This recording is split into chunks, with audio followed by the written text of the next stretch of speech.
Let's talk African accountability. Good day. I'm Kwaida Joy Ngesi. Welcome to African Genius. And in this video, I want us to take the time to look at how we as the Africans can take a bit of accountability of certain things which we go through. Now, we know the story of the African child. We know the story of the African community, how we've been enslaved, how we've been deprived, how we've been robbed, how our basic rights, how our identity was even shifted.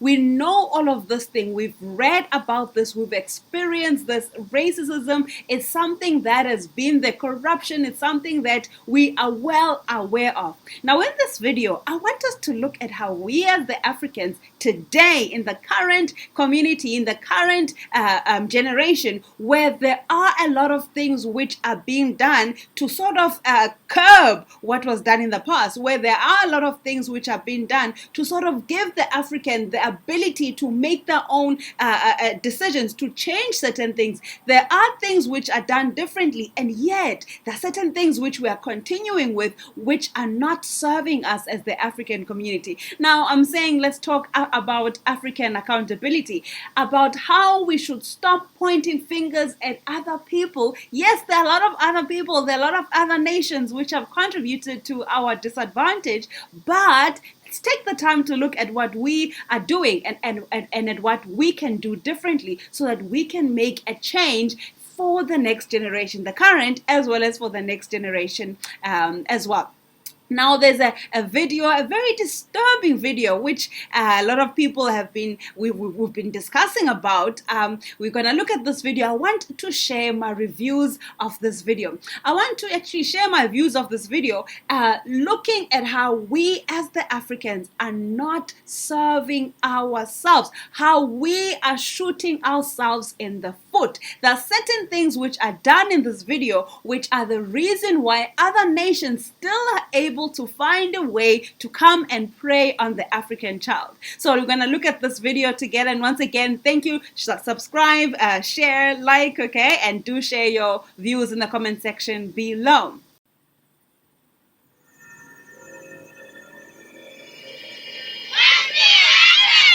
In February 2020, a shocking video surfaced in China. Off camera, someone is giving African children sentences to repeat.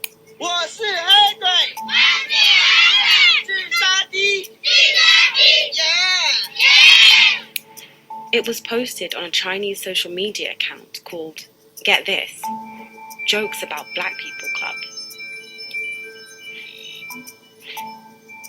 Some people were laughing. Others were outraged.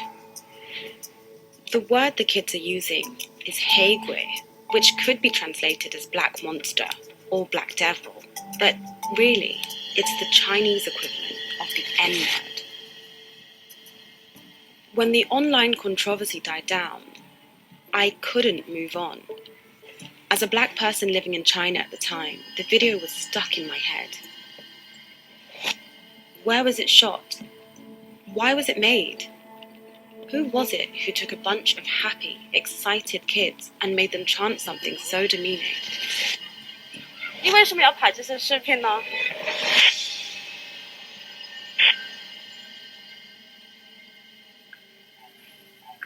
In China, it's become a thing to send personalized greeting videos on social media and messaging apps.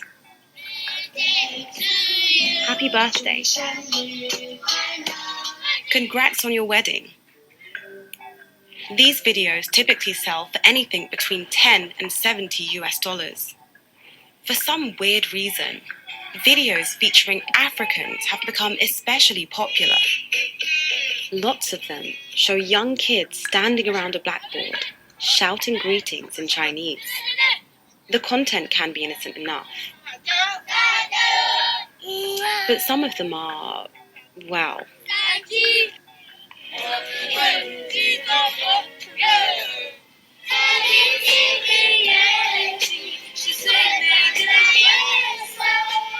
the low IQ video is the worst example we've seen, but it's part of a huge industry.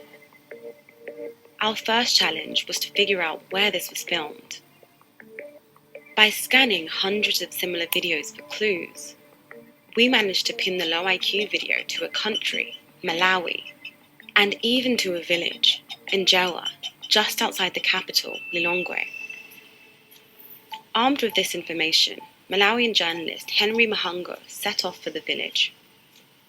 Sure enough, he found a Chinese man making videos with kids. The locals called him Susu. He was paying the kids about $50 a day to perform, including on days when they were supposed to be in school. While Henry was investigating on the ground, I was still following the clues online. We found 2 social media accounts that were regularly posting videos from the same village featuring the same man. On one of them, we found a photo of an ID card indicating that the man's real name was Lu Ke. Shushu, which means uncle in Chinese, was just a nickname that Lu Ke used with the kids. Uncle, and Susu. So is this guy Susu the one who made the low IQ video? In an effort to find out more about Susu, Henry and I set off for another village, Kamwendo, where he'd spent several years making videos with local kids. I was keen to speak to the family of one young boy in particular. He was a prolific performer in Susu's videos, known across Chinese social media as Xiao Gula. He was a cute kid, such a natural performer that he became a poster boy for the industry. Even now, you can see him giving the thumbs up in adverts for Chinese blessing videos. It didn't take long to find Xiao Gula and his mum. The boy's real name is Bright. He's now 6. Can you tell us anything about Shushu?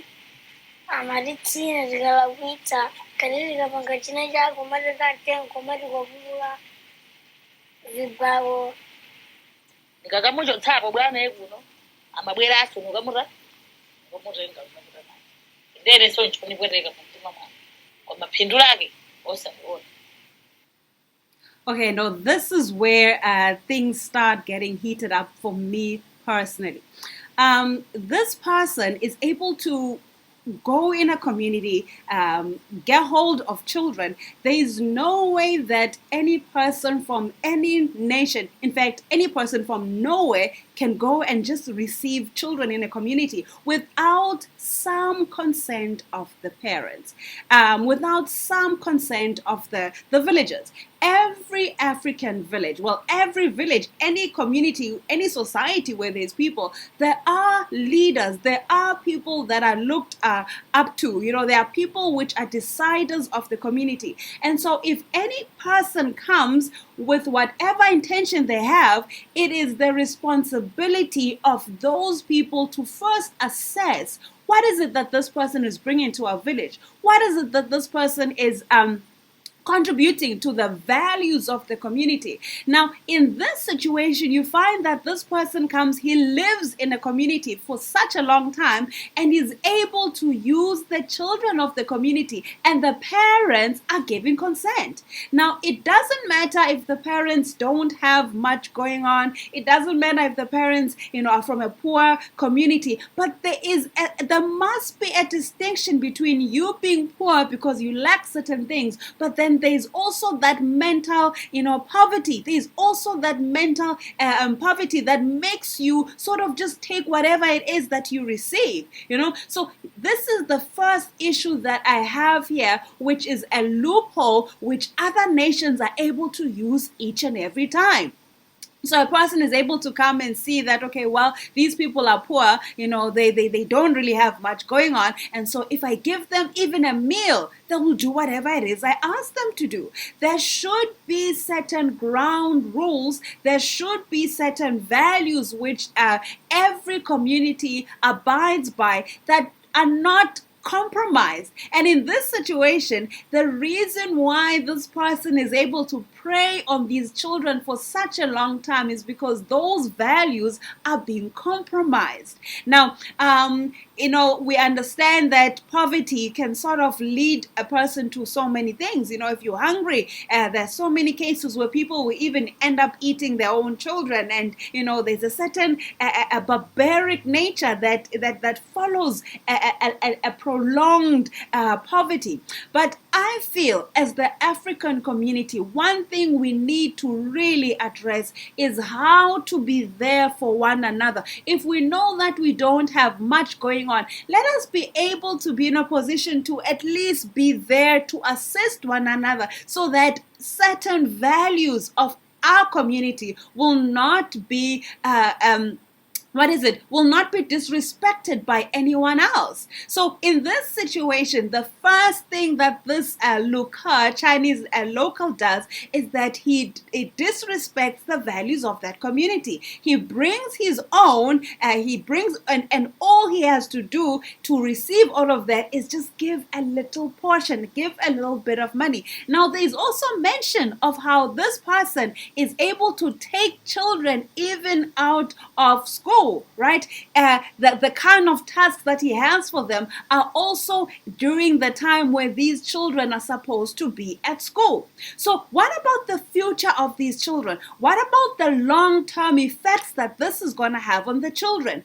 There should be a point where the community, the Africans, say, well, we hear that you are bringing some aid. We hear and we see that you're giving them a few dollars, but at the same time, for long term. So I think as the African community, where our accountability should come in is that we should stop looking at short-term gain. Let us be a people that are going to look for the long-term gain as well. Let us not give our values, let's not compromise our values for just short-term gain. So this is the first thing that happens here. And as the interview continues with the parent, I'm even disturbed that this parent is somewhat helpless in addressing the situation that affects their own child. Now, again, this is a woman. We don't know her weaknesses. We don't know what she's been through. But we know that in that community, there should be a way that such weaker people are being supported by stronger members of the community. There should be a way that we are going to be there for one another. So I think here, the main issue, one of the first issues, is that the community as a whole essentially surrendered their power to this one individual with the hope and the expectation, right, that maybe this person could have their best interest at heart. So if we are going to take that away, let's not, be just naive and believe that any person that comes and gives us some form of aid has got our best interest at heart. No, sometimes that aid could be a way to trap us. It could be a way to just, keep us in that state of poverty. Let's learn to see and think above and beyond that. So our level of accountability as Africans should begin in how we as societies are able to be strong and form strong networks that don't just allow any intruder to come in and just do whatever it is with the weak of our community. Because children are weak, children are helpless. This very young bride even mentions that, he was beaten up, practically they were being abused for doing certain things, and they are weak. And those who should be strong for them, the parents, are also seemingly weak. And those who should be strong for the parents, the larger community, are also seemingly weak in the situation, or they all have just surrendered their power. So there is a power that we have as the Africans, even if we don't have much in assets or we don't have much in anything else, but there is a power when we unite and stick to our values and not allow anyone else to come and, intrude in such values. All right, let's continue.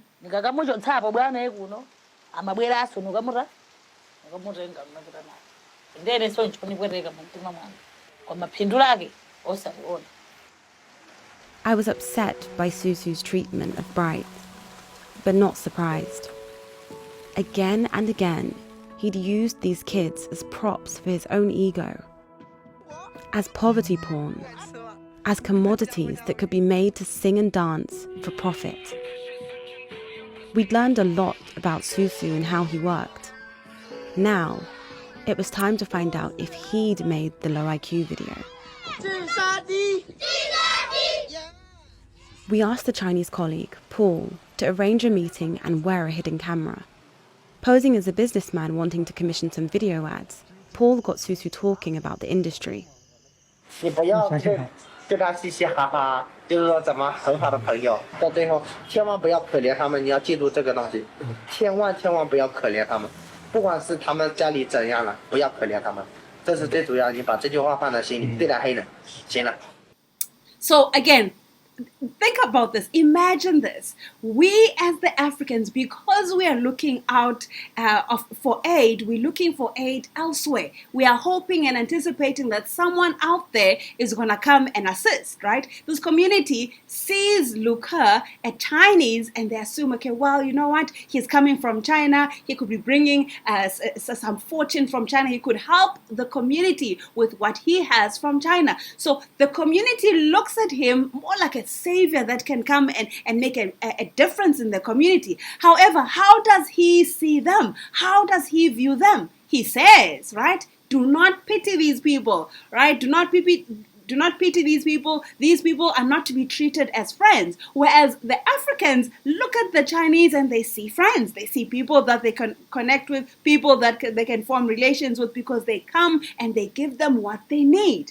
However, if we are able to just have this eye, this discerning eye, and not just be naive and see a person who comes with a smile, a person who comes with some aid and assume that they're coming, to assist us. No, in most cases, they're wanting to benefit somehow. They would like to receive something in return. So let us be people that are going to really assess as such and not be taken for granted anymore, because this is what happened here.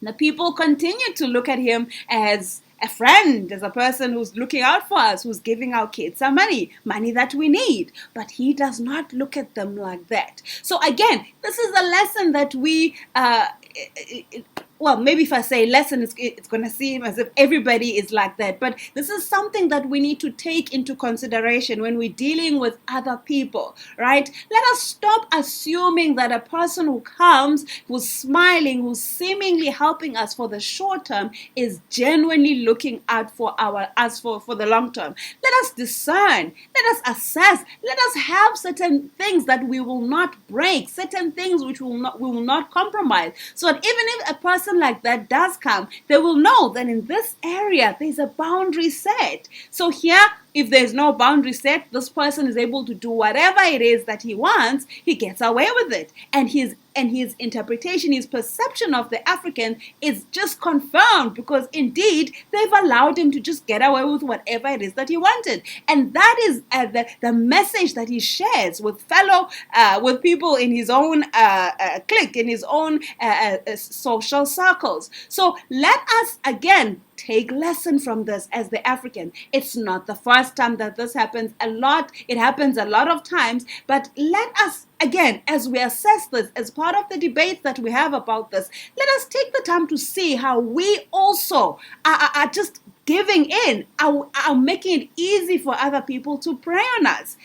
Let us fix that part. Let's take our own, flaws and fix them and improve on that, so that next time it will not be as easy for someone to come and take advantage of the African community. In another meeting, Paul showed him the low IQ video and asked if he made it.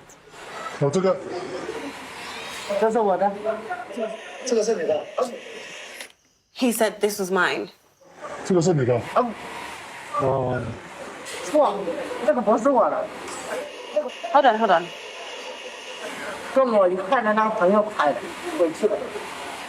It looks as though he'd let a secret slip.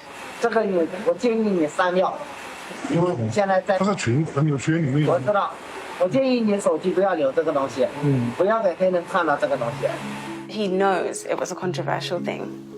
Near the village of Njewa, Henry had incredibly managed to find some of the children who were filmed in the low IQ video. I know you. That's you?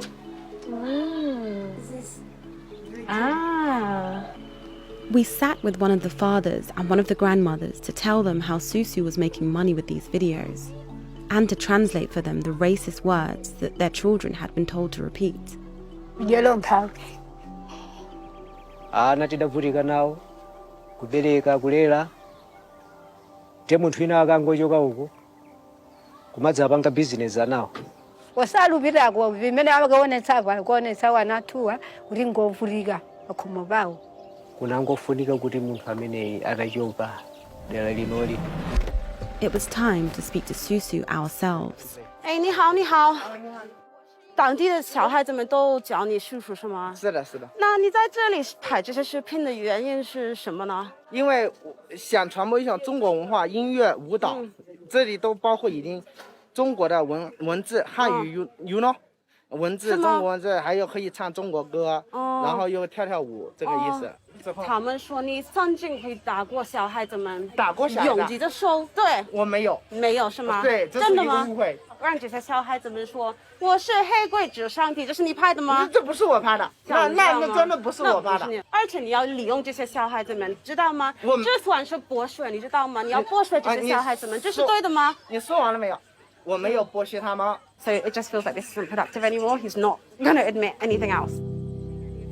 The end of our investigation was bittersweet. Yes, we had disrupted one operation by one man.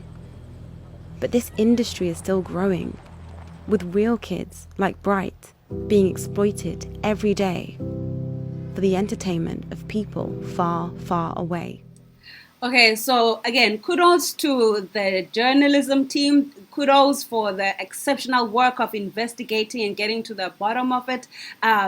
This is exactly what we need. This is exactly what should be happening. And if everybody could take their part and contribute towards assisting, because a lot of times such things will happen and you're aware of it and you see. So if you're able to make a contribution, let's make it our priority as Africans to all come together and not just say, okay, this is something that has happened in Malawi, or this is something that has happened, in Nigeria, or it has happened in Ghana, or any other part. Let's own it and say, but this is something that is happening to the African community. And so what are we as the Africans saying? What are we as the Africans doing? Because it does affect us holistically as a people. Now, again, I'd mentioned the need for us as Africans to step out of the assumption that someone out there is going to come and try and save us from our own problems. Every person has got their own problems to deal with. Every nation has got their problems to deal with. Now, as the Africans, let us devise ways to deal with our own problems. Let us devise ways to assist one another. Now, I know for the most part, because of colonization, for example, where we have been divided, where our unity, which is our strongest point, has been sort of broken. And so if we are able to just find a way to come together, and be one, we are going to be much stronger. And other nations which naturally, love to prey on us, will see that indeed now things are different for it's not going to be as easy to pray on us anymore. And so us taking the accountability, let's see, what is it that we are doing and to contribute to us being preyed upon by other people. And in this, it's quite unfortunate that people of Malawi, for example, they seem as a soft-spoken people. They seem as people which are actually good people. You find certain people like that which don't like violence, which don't like fighting, which love peace, which give everyone the benefit of the doubt, right? And so this should also be something that we are learning from. If we are people like that, it does not mean that everyone is like that. And so let's again see our values, see, even if we're peace-loving people, let us see what it is that we should not compromise on. And if anyone comes, doesn't matter what they bring, let us be able to assess them with the values of the culture that we have, okay, that we live in. So that's what I wanted to raise on on this discussion, just seeing how these people here, seeing how it was easy to just prey on these children for such a long time. Imagine this person has lived in Zambia, has lived in Malawi for a duration of about 6 years. And they mention in this video children which are being abused. I would like to believe maybe some women, some girls may have been abused as well. I mean, he's a man, he's in this space for about 6 years, right? Who is to say that he was not abusing some women,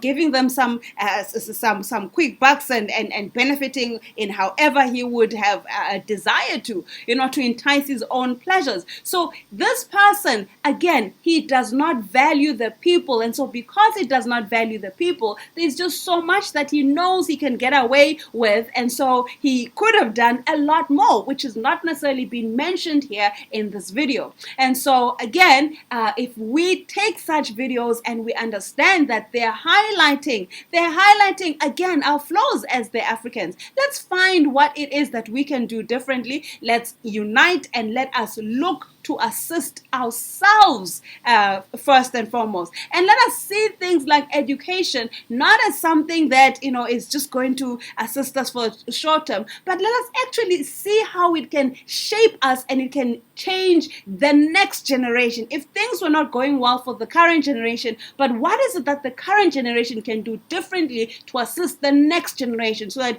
if we don't prolong generations of poverty? There's something that we can do about it at this point in time.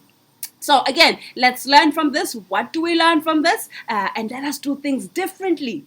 The power of using your ability of voice to make a meaningful contribution. We see here the BBC, the journalist Renaka Celine, who has done an exceptional job, used her abilities, used her ability to speak the language, use her investigative journalism expertise to make a contribution, a meaningful contribution to the cause of the African community.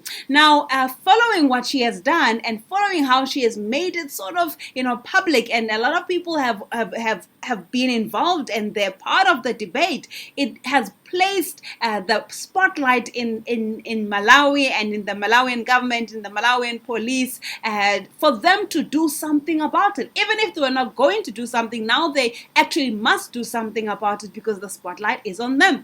And again, that's the power of everybody, doing their part. We don't have to wait for the leaders or the government to do something. Nowadays, we all can contribute something and it can make a meaningful difference for the greater part of us as an African community. So again, in this situation, we see how the Malawian police begin their investigation, or how they report of their own investigation following the report which was shared from the from the investigation done by the BBC. And what stood out for me, a couple of things stand out for me as I read their report. First and foremost, when all of this is mentioned, how this person, Luker, has benefited from the community, from the children, he's used the children for profit and for gain. When all of this is mentioned, none of the expectation or none of the demands which are shared by the community involve expecting him to pay back. They're saying this person should leave, this person should leave the community. But what about the damage he already has done? How is he going to account? If he just leaves, how does he account for it? So again, the problem with the people is that they live in this poverty, but it's almost as if they have accepted it as this is ours, right? And in this situation, they have the ability to say this person has violated our rights, has violated the rights of our children, has taken away years of their education. He needs to account for that. He needs to pay back. Even if he was paying back, from all of the videos he already has taken of them and paying back, but there should have been the expectation for him to pay back the community so that they also are able to have benefited, somehow from what he has done, because he has benefited. And it's easy, if he just goes, it's easy for him to just leave and continue the same model in a different place, maybe with more boundaries, but if he's not being made to account and to lose some some monetary value as well, he can easily just continue as if nothing happened, because he does not necessarily lose as much from this as what the community and the children have lost. So again, there should have been, amongst alongside the demands that the people had, they were supposed to have demanded that he pay back, right? Pay back for what you have taken from our kids.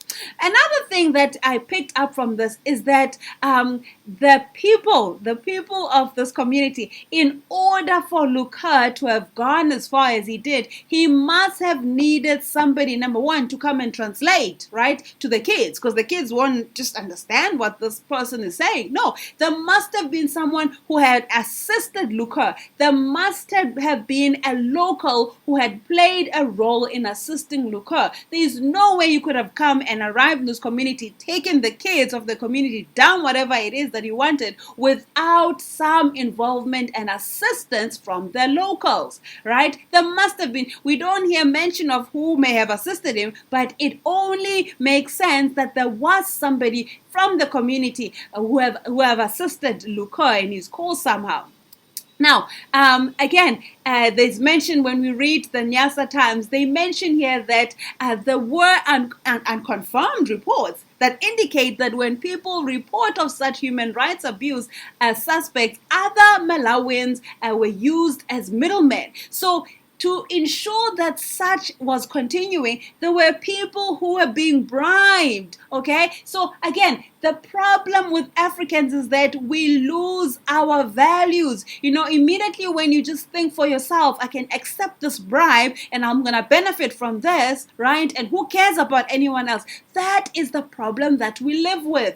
A lot of times people are receiving these bribes, and they are the ones who essentially are assisting the perpetrators, because without those who are keeping this silent, without those who are acting as the middlemen, without those who are just watching and ensuring that even if cases are reported, the police are not going to do anything about it. Could have been that some of the police people could have been bribed as well. It could have been that was the case in this situation here. And so, again, we shoot ourselves in the foot as Africans when we don't look at the bigger picture of things, when we just look at personal and short-term gain. So again, let us take a lesson from this. Stop just thinking for yourself, okay? Like, that's how we are being preyed upon, when we just think of how we're going to benefit ourselves and that's it. No, let's start to think for the greater cause of our community, of us as a people, of us as an African people. Immediately when we start to think of ourselves as one, people, that's when we're going to see that certain things are not serving the cause of us as a people. They could serve your cause alone. You can get, the bread and butter for yourself and have a meal for now, but it's not serving us as a community, and not now, and definitely not for future and the next generation. So yes, that's what stood out for me as I read this part, and I said, you know what, this person could have continued for years and years, because there are some people, there are Africans who have been assisting him, and there are Africans that also would have ensured that these investigations are taking a long time. So in this case, fortunately, it went viral. A lot of people started talking and discussing about it. But imagine if it didn't. There are so many cases that don't end up being investigated in such a way. And then what happens is some people are bribed and it ends off like that. So Africans, take accountability, okay? Let us stop thinking for ourselves as individuals. Let's think of ourselves as a community, because a lot of nations out there see us as one people. They don't say, okay, that individual, let's do. No. They easily will say, okay, this is what we're going to do to the Africans, okay? And we're going to use them to destroy them. And we're making it easy for other people to do that. So yes, I was disturbed once again when I read this part. But again, it is a truthful account of what keeps happening in African government, in African communities, all over the African continent. And this is something that we need to start working towards as an African community. So Mr. Luka apparently was caught trying to escape, and he was kept in prison, and the situation is pending further decision, right? again, I am not necessarily a person who is in government. I am not, that's not my forte, but I would like to just put it out there that whatever is done, there needs to be some consideration for the people which were specifically affected by this. Yes, it has affected us as, as the Africans. Yes, a lot of us feel, as if we also are violated in this. But the kids whose schooling was robbed by this person, they may not gain that back. And these kids are already living in poverty, all right? And part of what would take them out of that poverty is that they go to school and that they become focus in school and something meaningful comes out from them going to school. So there needs to be some form of monetary punishment that this person also undergoes, which is going to specifically go to assisting those people which were directly affected by this. Again, people would look at the legal aspects, what happened, some clause, and there's so many different things that are involved. But I think to actually address this situation in a fair way, there needs to be some monetary assistance given to those parents, given to those children to sort of make up for what it is that they lost, because a lot of what they've lost, they will not gain again, right? There are certain scars that those children are going to grow up with, which whatever is done to this person will not make a difference in their lives anymore. So yes, the person could be gone from their community, but there is going to be that, that scar that they're going to grow up with. So a part of me feels that there needs to be some monetary assistance given to them. There needs to be some, some money given to them to say, okay, this is what you guys were robbed of for what you had done already. Okay, because they were robbed for work that was done. And then from there, they can continue, and they should learn that don't expect someone out there to just come and make life easy for you like that. It's not how it works. Okay, we all have to contribute. We all have to give in our part, and it's not always going to be pleasant. But again, let's stick together and let us have certain values that we're going to abide by as a people. So yes, this is one account. I needed to just share my views here on this, guys, and just say, as much as a lot of people are saying, Luca did this, Luca, I am saying that there's nothing that he would have done aside from the assistance of the people. There's nothing that he would have done aside from the protection of the people. So a lot of what he has done, it has benefited him for a long time, but there were people in that community which could have done things differently, which would have assisted the cause of the Africans in a much more meaningful way. So again, I'm looking at this and I'm seeing the need for us as Africans. Let's stop saying this person did that, but let us also take the time to say, this is what we as the people could have done differently in this situation. So yes, the people of that community could have done a lot of things differently. And in situations where they did report, again, there's something that could have been done differently. The police, right? The police, the people in power, there's something that we as the Africans need to be doing differently when we read these kind of things. Let's take lesson, let's take heed and do things differently from this. Again, our solution is going to begin with us. Our problems begin with us, right? Before anyone else comes, the problems begin with us. The solution will also begin with us. It begins with us understanding that it's not just for the individual that you are doing something. You are affecting a lot more people. You are prolonging our frustration and our problems as the community. So yes, that's my view of this account. Again, it still could be continuing. There still could be something done. Maybe he's going to be made to pay. I'm hoping he is. I only feel it's the right thing to do for him to do that, and that the people of the community should learn, and we as the Africans, again, let's learn from this as well. Do share your views. What you picked up, what you think. I'd like to hear your views of this as well, even though it is disturbing. It definitely is disturbing, but hey, there's something that we can see and we can learn from it as well, so that we don't allow such to happen again in future. because we do have a role that we play to making such things happen.